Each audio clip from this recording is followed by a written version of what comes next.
Okay, who here is unconcerned with government politics? About how and where your tax dollars are being spent? If you're not, well, maybe you should be. Because both those play a very important role in the war developments in Afghanistan, which directly affect all of us as military members. Today, I'm going to talk about the war efforts in Afghanistan and why we should be protesting not only the furthering of more troops in Afghanistan, but continue to stay and fight in the region at all. I'll be talking both about the political and economic issues that factor into this decision. So first, let's look at the current politics that are playing out in Washington.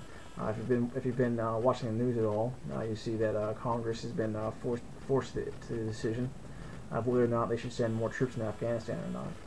I believe this is the wrong decision, or the wrong question. The right question is whether we should leave or remain in the country at all.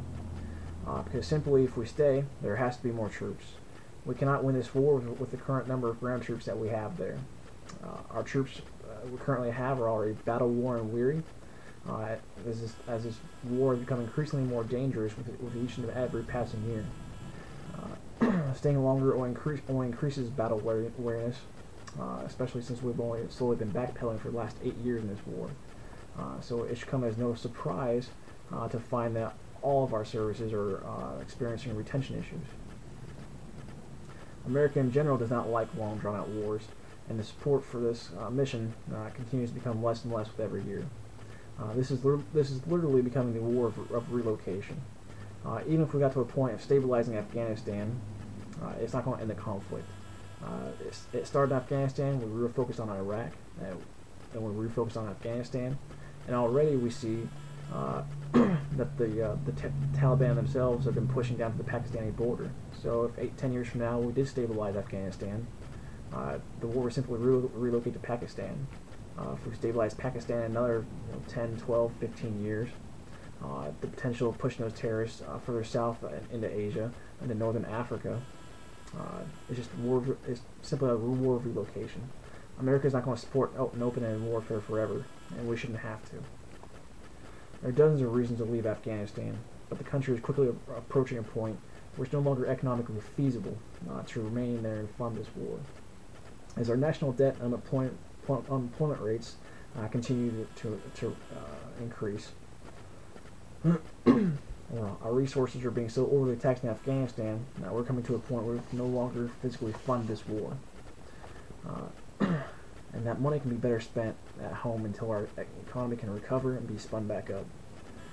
Our current Vice President, Joe Biden, would like us to drastically cut the number of troops and fight this war through UAVs and air warfare.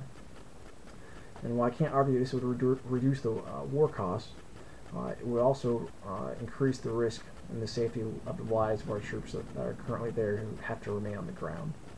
UAVs have become very critical and can do a lot of great things. However, they can't increase security by themselves, and they can't replace the need for troops on the ground. So while any and all options that reduce the cost of war at the price that our soldiers would pay are unacceptable solutions. Many in Washington are weary of continuous war, and is increasingly becoming less favorable with the American public every year that we fail to see any gains or improvements. Each step forward, the enemy simply relocates. Backed by a recessing economy, we simply can no longer afford to stay any longer.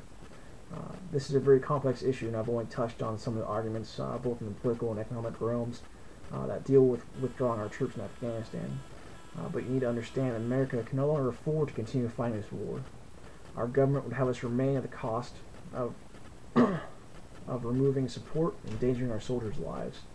We should cut our losses where we can and focus it on better interests.